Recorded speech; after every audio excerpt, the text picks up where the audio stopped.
Hello, good morning children. Welcome to our Hindi creation.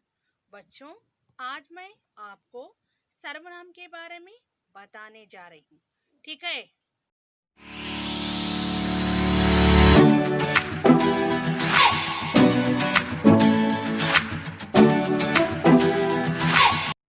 सर्वनाम यानी pronoun. अब इसका अर्थ जानेंगे। इसका अर्थ है, सर्वनाम का अर्थ है सबका नाम, यानी सबके लिए नाम या सर्वनाम। ओके, अब हम सर्वनाम की परिभाषा जानेंगे। संज्ञा के स्थान पर प्रयुक्त होने वाले शब्द सर्वनाम कहलाते हैं। ठीक है, अब हम सर्वनाम के प्रकार जानेंगे। सबसे पहले हम सर्वनाम के उदाहरण देखेंगे।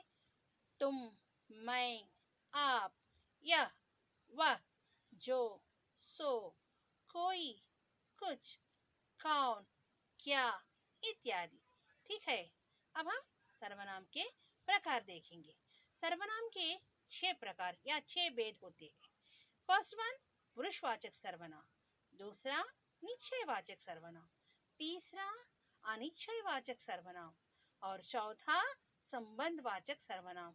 पांचवा, प्रश्नवाचक सर्वनाम। छठवां, निजवाचक सर्वनाम। अब हम एक एक करके उसके बारे में जानकारी प्राप्त करेंगे। पहला, पुरुषवाचक सर्वनाम। पुरुषवाचक सर्वनाम के 3 भेद होते हैं। यहाँ पर देखो, पुरुषवाचक सर्वनाम का प्रयोग वक्ता, श्रोता तथा अन्य किसी तीसरे व्यक्ति के लिए किया जाता है। इस दृष्टि से पुरुषवाचक सर्वनाम के 3 भेद है। उत्तम पुरुष, मध्यम पुरुष, अन्य पुरुष। यानी उत्तम पुरुषवाचक सर्वनाम फर्स्ट पर्सन, मध्यम पुरुषवाचक सर्वनाम सेकंड पर्सन, अन्य पुरुषवाचक सर्वनाम थर्ड पर्सन। ओके, अब हम उत्तम पुरुषवाचक सर्वनाम के बारे में जानेंगे। यानी फर्स्ट पर्सन, बोलने वाला, लिखने वाला, वक्ता या लेखक होता है। अपने से संबंध रखने वाले जिन सर्वनामों का प्रयोग करता है वे उत्तम पुरुषवाचक सर्वनाम कहलाते। जैसे मैं, मेरा, हम, हमारा, मुझको, हमको, मैंने, हमने, मुझे, हमें।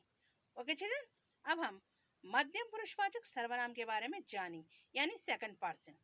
यहाँ पर वक्ता या लेखक सुनने वाला अथवा पढ़ने वाले के लिए जिन सर्वनामों का प्रयोग करता है उन्हें मध्यम पुरुषवाचक सर्वनाम कहते हैं।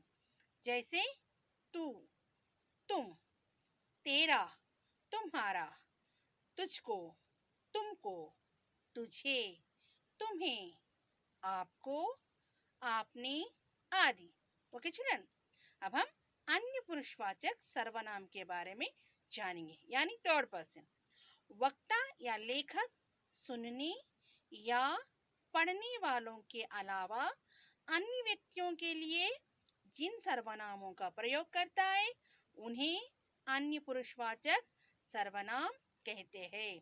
जैसे वह, वे, उसे, उन्हें आदि।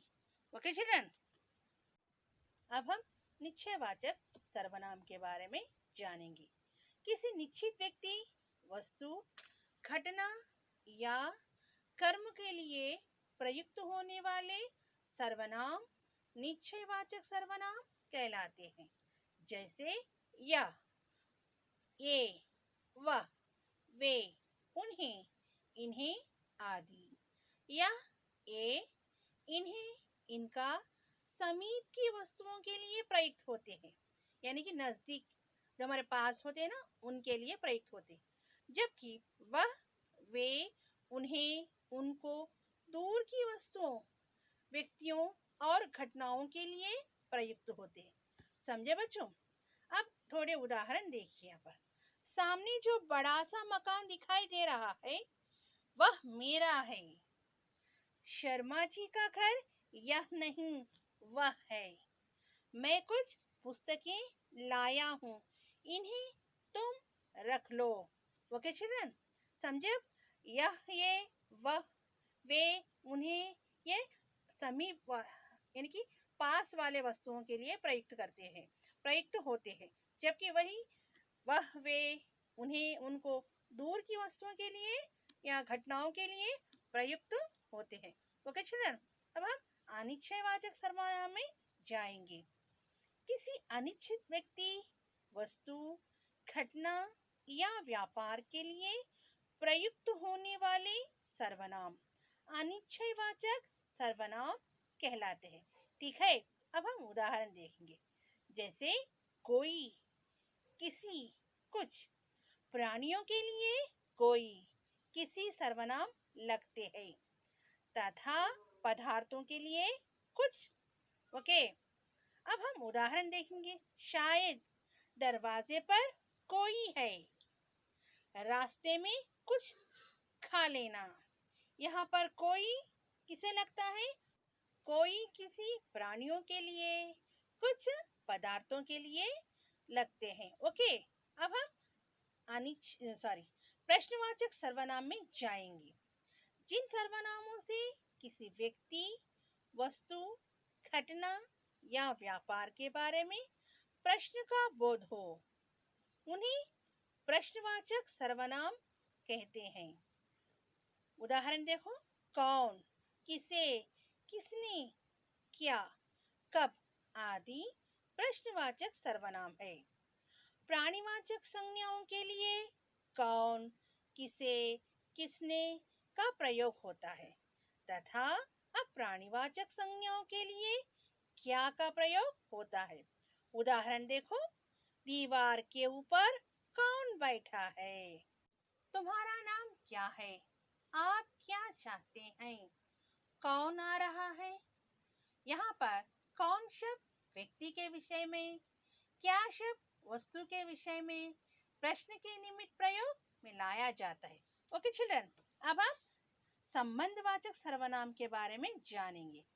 जिन सर्वनाम शब्दों से दो भिन्न बातों का संबंध प्रकट होता है अथवा जो प्रधान वाक्य से आश्रित वाक्यों का संबंध जोड़ते हैं, उन्हें संबंधवाचक सर्वनाम कहते हैं।